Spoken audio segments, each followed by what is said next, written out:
Alright guys, this is going to be a very quick review on the Empire 4-inch brass pocket caliper.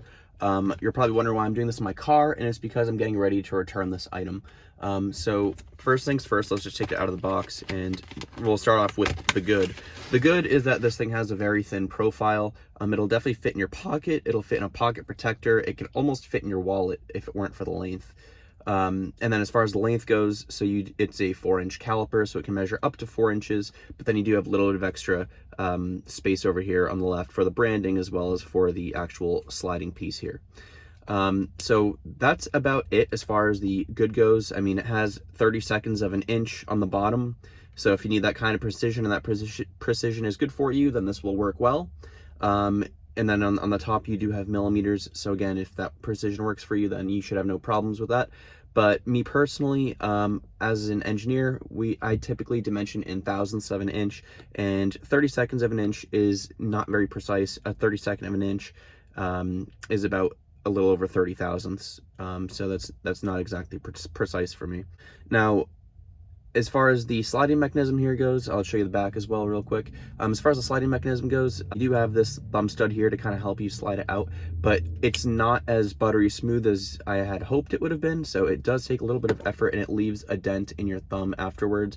You know, I'm not saying that it's necessarily painful, but it's not exactly easy to make a precise measurement on something, on a delicate object if you need to, without, say, compressing it or extending it if you're taking the inner or outer dimensions. So the way to read this is, if you were to squeeze in on something like that, like my finger right here, what you would do is you'd go in here and you'd read the outside dimension. So whatever this line is connected to on the 30 seconds of an inch or the millimeter mark there is what your length is. And then conversely, if I were to measure like with the outside, whatever you want to call them here, prongs here, you would look at the inside because I'm measuring the inside dimension of something. So that's how that works.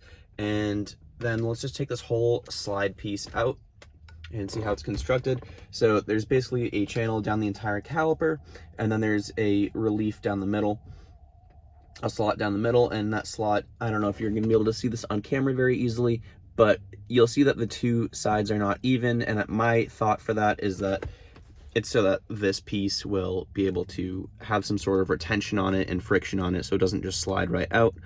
But unfortunately, I think it adds a little bit too much friction. It's just not a smooth caliper. I mean, I have a Mitutoyo, and I was hoping that this would be at least a quarter of the caliper that was, but I just don't even think this thing's a tenth of the caliper that is.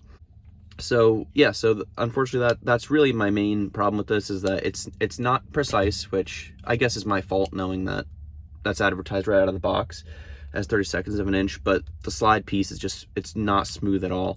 And I have tried putting WD-40 on here, water on here, and it does help for a little bit, but it was actually way worse than this right out of the box. This is about as good as I'm going to be able to get it, and I'm not really willing to break it in over time just because it's not accurate enough for me.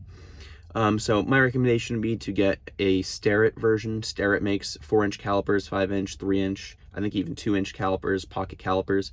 They look very similar to this, except they actually have 64ths of an inch, and a 64th of an inch is much more accurate than a 32nd of an inch. Before I forget as well, the graduation marks here are actually a sticker on as well, and I just don't know how that's going to hold up. They're not actually machined into the brass here, so you know, if you were to run this caliper over some sort of material and chemicals get on here, I don't know if it'll remove the adhesion off of the caliper, off the sticker, and then you no longer have a functional piece here, a functional tool here. And so time will tell. I'm just not willing to put it to the test. So hopefully you find this review helpful. I didn't find any reviews on this specific caliper, and I made the mistake of purchasing it. So yeah, my recommendation would be to avoid it and get a Starrett. Thank you for watching.